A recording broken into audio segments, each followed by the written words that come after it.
Hi guys, how are you doing? Hope you are doing well. My name is Kanchan and you're watching Kanchan की classes by EnglishConnection.online. Guys, आज से मैं एक series की शुरुआत कर रही हूँ. आज डे 1 है. इस सीरीज में मैं कवर करूंगी tenses, modals, parts of speech. लेकिन उन सबसे पहले मैं कवर करूंगी basic and important word meanings, जो कि आज का टॉपिक भी है, बेसिक एंड इम्पोर्टेंट वर्ड्स.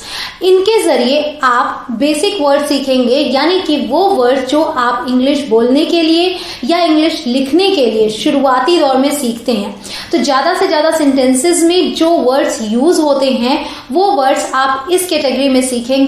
और मैं एक बात जरूर बता दूं गाइस, ये एक सीरीज ही नहीं, ये एक जर्नी है हर उस इंग्लिश लर्नर के लिए, चाहे वो एक बिगिनर हो जिसे बिल्कुल भी इंग्लिश नहीं आती हो, चाहे वो आगे के लेवल्स पे हो, चाहे वो स्पोकन इंग्लिश के लिए इंग्लिश सीख रहा हो या फिर रिटन इंग्लिश के लिए सीख रहा हो. हर किसी के लिए ये वीडियोस, ये सीरीज इक्वली इंपॉर्टेंट होगी, क्योंकि इसमें हम बेसिक इंग्लिश ग्रामर सीखेंगे. तो इंग्लिश बोलना ही इंपॉर्टेंट नहीं होता, इंपॉर्टेंट होता है सही इंग्लिश बोलना. और सही इंग्लिश बोलने के लिए आपको आपके ग्रामर का बेस मजबूत करना होगा. वो आपका मजबूत होगा इस सीरीज से. तो बिल्कुल भी मिस नहीं करना है, एक भी वीडियो, एक भी दिन की क्लास आपको मिस नहीं करनी है. डे वाइज आप क्लासेस इसमें पाएंगे, वीडियोस इसमें पाएंगे. तो सारे के सारे वीडियोस आपको देखने होंगे और एक प्रॉमिस जरूर करना होगा कि जो भी वीडियो आप देखें उसे शुरू से लेके अंत तक देखें, क्योंकि मैं हर वीडियोस में जो भी वर्ड्स, जो भी चीजें बताऊंगी उनके एग्जाम्पल्स के साथ उन्हें मैं अच्छे से डिफाइन भी करूंगी और पूरी कोशिश करूंगी कि सरल शब्दों में आप तक अपनी बात को पहुंचा सकूं और आपके लिए वो कॉन्सेप्ट उस एक ही वीडियो में क्लियर हो जाए. तो बिना समय गंवाए आज शुरुआत करते हैं इस सीरीज का डे 1 के साथ. Let's begin. तो आज डे 1 में मैंने जो सबसे पहले वर्ड्स लिए हैं वो हैं this, that, these and those. सबसे पहले मैंने ये वर्ड्स इसलिए लिए क्योंकि जब भी आप कभी इंग्लिश बोलने की या सीखने की शुरुआत करते हैं तो ये वर्ड्स सबसे पहले आते हैं. इन्हें कहा जाता है डिमॉन्स्ट्रेटिव्स. अब आप नाम की वजह से कंफ्यूज ना हो, डिमॉन्स्ट्रेटिव्स याद करेंगे शायद मुश्किल हो, लेकिन अगर आप ये याद कर लें कि डिमॉन्स्ट्रेट का मतलब क्या होता है. टू डिमॉन्स्ट्रेट का मतलब होता है टू शो समथिंग, मतलब किसी चीज को दिखाना. तो बेसिकली हम ये वर्ड्स तब यूज करते हैं व्हेन वी शो और पॉइंट टू पीपल और थिंग्स. जब हम किसी व्यक्ति या वस्तु को दिखाते हैं तब हम ऐसे वर्ड्स यूज करते हैं, चाहे तो हम इशारे से दिखाकर बताएं या फिर हम उसे हाथ में लिए हुए हों और उसकी बात कर रहे हों. तो बेसिकली हम ये वर्ड्स ऐसी सिचुएशन में यूज करते हैं. अब सबसे पहले हम ये बात कर लेते हैं कि इनकी प्रोनाउंसिएशन क्या है और इनकी मीनिंग क्या है, फिर हम आगे उसके यूसेज भी समझेंगे. तो सबसे पहले बता दूं, THIS इसे प्रोनाउंस करते हैं दिस और इसकी मीनिंग है यह. लेकिन स्पोकन हिंदी में इसे कभी कभी ये भी बोलते हैं. जिस तरीके से स्पोकन इंग्लिश और रिटन इंग्लिश में थोड़ा फर्क होता है, उसी तरीके से स्पोकन हिंदी और रिटन हिंदी में भी थोड़ा फर्क होता है. तो अगर लिखने की बात आती है तो आप यह लिखेंगे, लेकिन बोलने में आप ये भी बोल लेते हैं और इसकी प्रोनाउंसिएशन दिस है. ठीक है. अगला है दैट. दैट को प्रोनाउंस करते हैं इस तरीके से दैट, और इसकी मीनिंग है वह, जिसे कि स्पोकन हिंदी में हम वो भी बोल लेते हैं. ठीक है, वो. अगला है दीज. इसे हम प्रोनाउंस करते हैं दीज. इस बात का ध्यान रखिएगा कि यहाँ पे ज के नीचे एक बिंदी है, ये बिंदी, इसे हम ज प्रोनाउंस करते हैं, ज. ठीक है. इसे आप दीज नहीं बोलेंगे. अगर आप दी ज बोलते हैं तो वो गलत हो जाएगा, आपको बोलना है दीज. ठीक है, और इसका मतलब होता है ये. अगला है दोज. दोज, यहाँ पे ज के नीचे बिंदी है, आप इसे दोज नहीं बोलेंगे, आप बोलेंगे दो ज. ठीक है, दोज. तो दोज का मतलब होता है वे, इसे हम हिंदी में वे बोलते हैं. अब चलिए सबसे बड़ा डिफरेंस समझिए कि दिस और दैट क्या है, सिंगुलर यानी कि एक वचन. एक वचन का मतलब हो गया कि किसी एक व्यक्ति या वस्तु के लिए हम इसे यूज करते हैं दिस और दैट. ठीक है. अगला है दीज और दोज. ये दोनों प्लूरल है यानी कि बहुवचन. बहुवचन का मतलब एक से ज्यादा लोगों के लिए या फिर एक से ज्यादा वस्तुओं के लिए यूज होते हैं दीज और दोज. ठीक है. इसके अलावा एक जो और इम्पोर्टेंट डिफरेंस है वो ये है कि दिस और दीज यानी कि ये और ये पास की चीजों के लिए यूज होते हैं, यानी कि पास में जब आप कुछ दिखाना चाहते हैं तब आप दिस या फिर दीज का यूज करते हैं. अगर एक की बात कर रहे हैं दिस यूज करेंगे, एक से ज्यादा की बात कर रहे हैं तो दीज यूज करेंगे। और दैट एंड दोज ये आप यूज करते हैं दूर की चीजों के लिए या दूर के व्यक्तियों के लिए, ठीक है। तो दैट एंड दोज ये आप करते हैं दूर के लिए यूज, और दैट करते हैं जब आप किसी एक व्यक्ति या वस्तु की बात करते हैं, और दोज यूज करते हैं जब आप एक से ज्यादा व्यक्तियों या वस्तुओं की बात करते हैं, ठीक है। तो ये हो गया मोटा मोटी फर्क कि दिस और दैट सिंगुलर है, दीज दोज प्लूरल है। दिस और दीज यूज होते हैं पास वाली चीजों के लिए, और दैट और दोज यूज होते हैं दूर वाली चीजों के लिए, ठीक है। एक चार्ट के जरिए आप इसे शायद याद रखा है अच्छे से। एक तो सिंगुलर है दिस और दैट, प्लूरल है दीज और दोज, ठीक है। और दिस और दीज यूज होता है नियर यानी कि पास के लिए, दैट और दोज यूज होता है फार यानी कि दूर की चीजों के लिए। अब चलिए सेंटेंसेस देखते हैं ताकि अच्छे तरीके से समझ में आए। ये एक पेन है, ठीक है, इसके लिए मैंने बोला दिस इज अ पेन। तो क्योंकि ये पेन पास में है इसलिए मैंने दिस का यूज किया, और एक पेन की मैं बात कर रही हूं इसलिए मैंने दिस का यूज किया, ठीक है। दो सिचुएशंस हैं, एक तो एक पेन है और पास में है इसलिए हमने यूज किया दिस, और दिस के साथ क्या आता है is, this is a pen, ठीक है। अब इसी सेंटेंस को अगर यहाँ पे एक से ज्यादा पेन है तो यहाँ आप देख सकते हैं 3 पेन्स हैं, तो ये क्योंकि 3 है एक से ज्यादा तो यूज किया दीज, और पेन हो जाएगा पेन्स, ठीक है। दीज आर पेन्स, तो दीज के साथ आता है आर। ये सब ध्यान दीजिएगा कि दिस के साथ इज आया, दीज के साथ आर आया, इज आता है सिंगुलर के साथ, आर आता है प्लूरल के साथ, ठीक है। अब अगला है that. That is a girl, तो ये गर्ल है जो कि थोड़ी दूर है, तो इसके लिए हमने क्या यूज किया दैट। और लड़की एक ही है, एक गर्ल है, तो इसके लिए हमने यूज किया दैट। तो एक लड़की है और दूर है इसलिए दैट यूज किया, दैट इज अ गर्ल, वह एक लड़की है। अगला सेंटेंस है दोज आर गर्ल्स। यहां आप देखिए एक से ज्यादा है, 3 लड़कियां खड़ी हैं, तो इसके लिए हमने यूज किया दोज, और दूर है इसके लिए भी हमने यूज किया दोज। दोज आर गर्ल्स, एक से ज्यादा है इसलिए एस लग गया, गर्ल्स हो गया, और दोज के साथ आर आया। जैसा कि मैंने पहले भी बताया कि दिस के साथ इज आया, दीज के साथ आर आया, दैट के साथ इज आया, दोज के साथ आर आया, ठीक है। अब अगला है दिस पेन इज रेड। अब यहाँ पे मैंने दिस के जस्ट बाद एक नाउन यूज कर लिया, तो इस तरीके से भी ये वर्ड्स यूज होते हैं। इनके डायरेक्ट बाद आप नाउन भी लिख सकते हैं, तब ये डिमॉन्स्ट्रेटिव एडजेक्टिव्स कहलाते हैं, ठीक है। So this pen is red, यह पेन या यह कलम लाल है, ठीक है। अब इसी सेंटेंस को मैं आगे लेती हूँ, दीज की मदद से बनाती हूँ। दीज पेन्स, दीज क्योंकि प्लूरल है, पेन ज्यादा है तो दीज यूज किया, पेन्स हो गया। दीज पेन्स आर, अब प्लूरल है तो आर आ गया रेड, ये कलमें लाल है, एक से ज्यादा है उनकी बात की, दीज पेन्स आर रेड। तो आपने क्या देखा कि पहले आपने सेंटेंस में दीज, दोज, दिस, दैट इनके डायरेक्ट बाद वर्ब यूज किया था। इस सेंटेंस में आपने दिस के डायरेक्ट बाद नाउन यूज किया है, और यहां भी नाउन ही यूज किया है, ठीक है। अगला है आई लाइक दिस, मतलब मुझे ये पसंद है। यहाँ पे आपने किसी नाउन का जिक्र नहीं किया, तो यहाँ पे ये खुद अकेले ही यूज हुए हैं। इसका एक रीजन है, यहाँ पे मैंने अगर बोला I like this, that means कि सुनने वाले को भी पता है कि मैं किस बारे में बात कर रही हूँ। मे बी मेरे हाथ में वो चीज हो, आई लाइक दिस दिखा के मैं बोल रही हूँ, या फिर मैं कोई ऐसी चीज के बारे में बात कर रही हूँ जिसके बारे में मुझे पता है कि उसे पता है, यानी कि उस बारे में पहले से बात हो रही है, ठीक है। इसलिए आई लाइक दिस इस तरीके से भी आप यूज कर सकते हैं। और आई लाइक दीज, अगर एक से ज्यादा चीजें हैं तो आप बोलेंगे I like these. Just suppose कि ये सेंटेंस मैंने तब बोला, मान लीजिए कि मैं कोई एप्पल ही खा रही हूँ तो मैं बोलूँ आई लाइक दिस, मतलब मुझे ये पसंद है। और अगर ज्यादा एप्पल्स है तो मैं बोल सकती हूँ आई लाइक दीज, ठीक है। तो इन 3 पोजीशंस पे आप इसे यूज कर सकते हैं। एक तो शुरुआत में आपने बोला, उसके बाद वर्ब यूज किया, एक तो आपने इसे यूज किया उसके जस्ट बाद नाउन यूज किया, एक आपने तब यूज किया जब आप कोई नाउन नहीं यूज कर रहे हैं, बट हाँ सामने वाले को पता है आप किस बारे में बात कर रहे हैं, तो आप अकेले ही इन वर्ड्स को यूज कर सकते हैं, ठीक है। अब एक और कंडीशन आपको बता दो जहां यूज होता है, वो है ये व्हेन यू इंट्रोड्यूस समवन, ठीक है। जब आप किसी को किसी से इंट्रोड्यूस कराते हैं, जस्ट सपोज आप किसी पार्टी में हैं और आप किसी से मिलते हैं और आपके साथ आपका फ्रेंड है, नाम है रोहन, तो आप उसे कैसे इंट्रोड्यूस कराएंगे? आप बोलेंगे this is my friend Rohan, ये मेरा दोस्त रोहन है।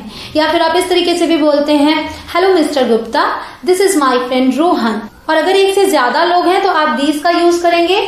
वो सेंटेंस है, these are my friends Rohan and Meera. Hello mister Gupta, these are my friends Rohan and Meera. एक बात का ध्यान रखिएगा कि आप इस तरीके से नहीं बोल सकते these are Rohan and Meera. These are my friends बोला है तब आप बोल सकते हैं these are my friends Rohan and Meera. या फिर आप अगर अलग अलग बताना चाहते हैं तो आप बोल सकते हैं this is Rohan and this is Meera. ठीक है, इस तरीके से आप सेंटेंसेस बनाएंगे। तो जब आप किसी को इंट्रोड्यूस कराते हैं तब आप ये यूज करते हैं। और मान लीजिए आप किसी को पॉइंट ही कर रहे हैं कि दैट इज रोहन, वो रोहन है, तब भी आप ऐसे यूज करते हैं। या दोज आर माय फ्रेंड्स, वो मेरे दोस्त हैं, आप किसी को दिखा रहे हैं। ठीक है, एक और कंडीशन ऑन टेलीफोन, जब आप टेलीफोन पे बात करते हैं तब भी आप दिस दैट का यूज करते हैं। जैसे कि मान लीजिए मैंने कहीं कॉल किया और मैंने बोला hello this is Kanchan, hello मैं कंचन हूं। ठीक है, हेलो दिस इज कंचन। अगला सेंटेंस है, इज दैट मीरा, क्या तुम मीरा हो। तो डायरेक्ट इस तरीके से हम फोन पे नहीं बोलते आर यू मीरा, आप बोलेंगे इज दैट मीरा, क्या आप मीरा हैं, यानी कि क्या आप मीरा बात कर रही हैं। तो इस तरीके से आप दिस दैट का यूज करते हैं।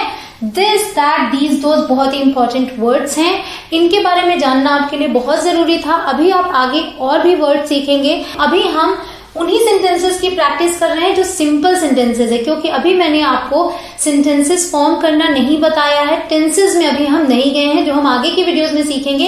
इसलिए सिंपल सेंटेंसेस के जरिए, सिंपल वर्ड्स के जरिए आपको इंग्लिश सिखाने की कोशिश कर रही हूँ। अभी आप ले लीजिए एक स्क्रीनशॉट, मैं लेकर आती हूँ कुछ और वर्ड्स।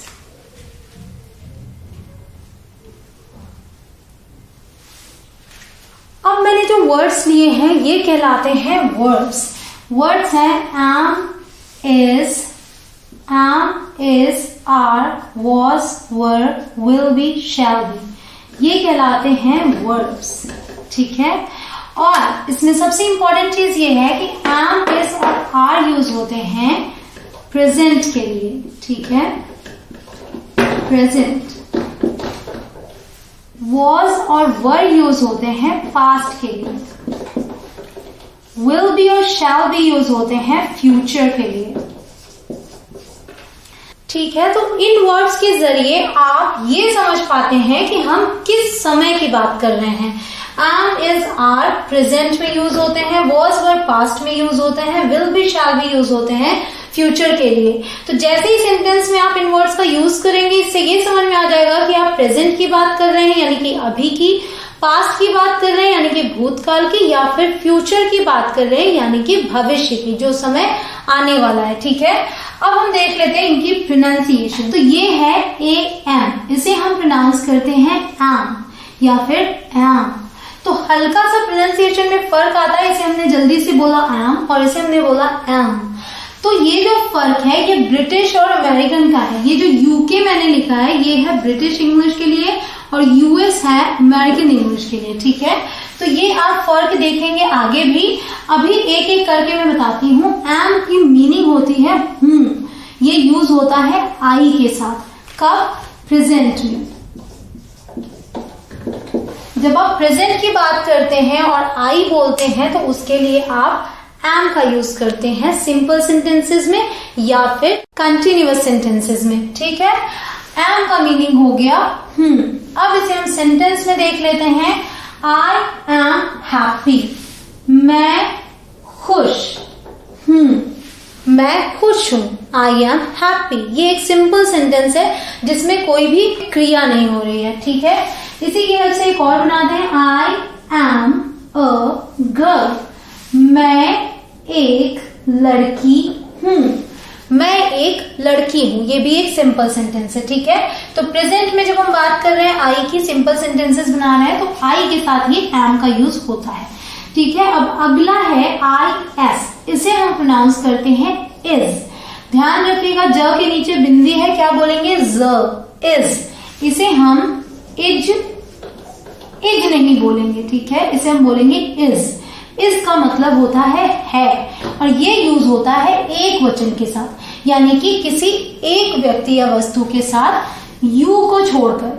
ये एक अपवाद है, यू सिंगुलर के लिए भी यूज होता है और अगर एक से ज्यादा लोग हैं तो भी हम अगर उन्हें आप कह के संबोधित कर रहे हैं तो यू का ही यूज करते हैं। तो यू सिंगुलर भी है, प्लूरल भी है।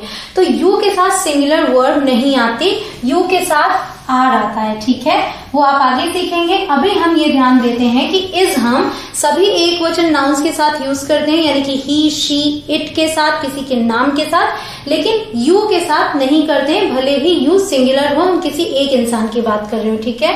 एग्जाम्पल देखते हैं, शी इज गुड, वह अच्छी है, ठीक है। या फिर ही इज रोहन, ही यानी कि लड़के की बात की, वह रोहन है। या फिर रोहन इज हंग्री, हंग्री मतलब कि भूखा, रोहन भूखा है, रोहन इज हंग्री।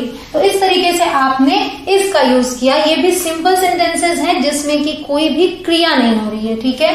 अब अगला देखते हैं ARE, इसे हम प्रोनाउंस करते हैं आ या फिर आर। फर्क क्या है? वही ब्रिटिश और अमेरिकन का। यूजुअली ब्रिटिश इंग्लिश में र प्रोनाउंस नहीं किया जाता, तो यहाँ पे आर नहीं बोलेंगे, यहाँ पे आर साइलेंट होगा और आ को थोड़ा खींच के बोलेंगे, आ, ठीक है। और वही अमेरिकन इंग्लिश में र प्रॉपर्ली प्रोनाउंस किया जाता है तो क्या बोलेंगे? आर, ठीक है। इसका मतलब होता है बोल दिया, जैसे हम हिंदी में बोलते हैं वे आ रहे हैं, तो है हम तब यूज करते हैं जब हम एक से ज्यादा लोगों की बात करते हैं, ठीक है। तो बहुवचन के साथ, प्लूरल के साथ हम यूज करते हैं आर, लेकिन यू के साथ भी हम आर यूज करते हैं। तो यू सिंगुलर हो या प्लूरल हो, प्रेजेंट में हम आर यूज करते हैं उसके साथ, ठीक है। एग्जाम्पल्स हैं, दे आर नॉट गुड, वे अच्छे नहीं हैं, वे अच्छे नहीं हैं। Next sentence is my friends are there, my friends यानी कि एक से ज्यादा लोग, एस लगा हुआ है, मेरे दोस्त एक से ज्यादा है, मेरे दोस्त वहां हैं, माई फ्रेंड्स आर देयर, ठीक है। अब अगला है WAS, इसे पढ़ेंगे was या फिर was, ठीक है। दो प्रोनाउंसिएशन, एक को हल्का सा ऑ करके जल्दी से बोलेंगे was और दूसरा was, ठीक है। फर्क क्या है? वॉज हम बोलते हैं ब्रिटिश इंग्लिश में, वाज हम बोलते हैं अमेरिकन में, ठीक है। इसका मतलब होता है था, एक वचन के साथ यूज होता है। और यहाँ भी यू, अगर एक वचन की हम बात कर रहे हैं किसी एक इंसान की, तो भी हम यू के साथ वॉज का यूज नहीं करते, ठीक है। तो यू को छोड़कर और सभी एक वचन के साथ वॉज का यूज होता है।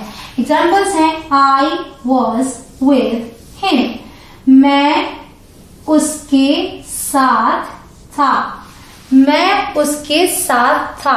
अगला सेंटेंस देखते हैं, शी वॉज हियर, वह यहां थी, ठीक है।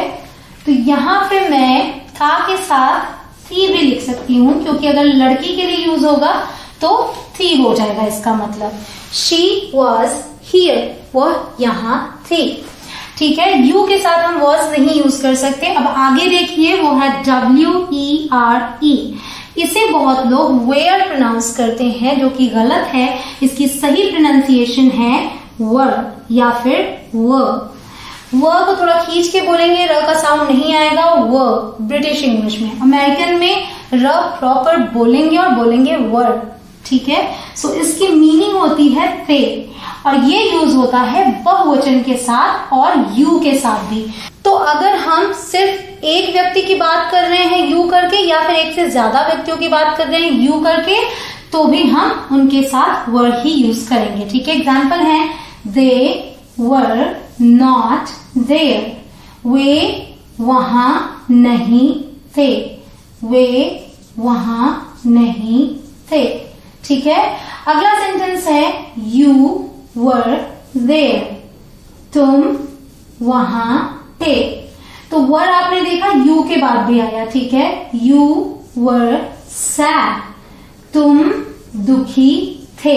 तो आपने देखा कि था, थी, थे, यानी कि पास्ट की बात, भूतकाल की बात की, तो हमने क्या यूज किया? वॉज और वर।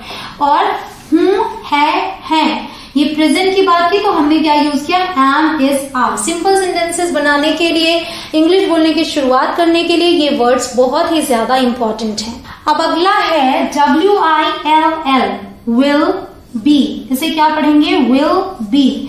इसकी मीनिंग है होगा, होगी या होंगे। होगा यूज होगा लड़के के लिए, होगी यूज होगा लड़की के लिए, और होंगे यूज होगा एक से ज्यादा लोगों के लिए, ठीक है। और ये यूज होते हैं सबके साथ, यानी कि I, we, you, they, he, she, it, सबके साथ आप विल का यूज कर सकते हैं। लेकिन एक अपवाद है कि शैल बी जो है, ये है SHALL जिसे बोलते हैं शैल बी। याद रखिएगा ये वाला श है शैल बी, इसका भी मतलब होता है होगा, होगी, होंगे, और ये आई और वी के साथ यूज होता है। और इन्हें छोड़ के सबके साथ आप विल बी यूज कर सकते हैं। लेकिन मॉडर्न इंग्लिश में आप विल बी आई और वी के साथ भी यूज कर सकते हैं। तो एग्जाम्पल्स देखते हैं। ही, शी या फिर दे, कोई भी नाम में हो तो हम बोलेंगे विल बी देयर। तो अगर मैं बोलती हूँ ही विल बी देयर, वह वहां होगा। मान लीजिए मैं ये बात कहती हूँ कि जब तुम वहां जाओगे तो वह वहां होगा, तो वह वहां होगा उसके लिए है ही विल बी देयर, ठीक है। अगला है आई या फिर वी शैल बी देयर। जब तुम वहां जाओगे आई शैल बी देयर, मैं वहां होंगी, या फिर वी शैल बी देयर, हम वहां होंगे। तो इस तरीके से हम यूज करते हैं विल बी और शैल बी का। आई के साथ आप विल बी भी बोल सकते हैं और बोल सकते हैं I will be there, we will be there, ठीक है। तो आपने क्या सीखा कि विल बी और शैल बी फ्यूचर के लिए यूज होते हैं, और सब के साथ विल बी आप यूज कर सकते हैं। आई और वी के साथ आप शैल यूज कर सकते हैं, और आई और वी के साथ आप विल भी यूज कर सकते हैं। तो ठीक है, आपने सीखा am, is, are, was, were, will be, shall be, इनकी सही प्रोनाउंसिएशन की प्रैक्टिस करना बहुत जरूरी है गाइस, ताकि आप सही इंग्लिश बोल सकें। इनकी ये मीनिंग्स हैं, ये बताया गया है कि सिंगुलर के साथ यूज होते हैं या प्लूरल के साथ यूज होते हैं। ये हो गए एग्जाम्पल्स। आई होप कि आपके लिए ये कॉन्सेप्ट क्लियर हो गया हो। अब आप ले लीजिए एक स्क्रीनशॉट।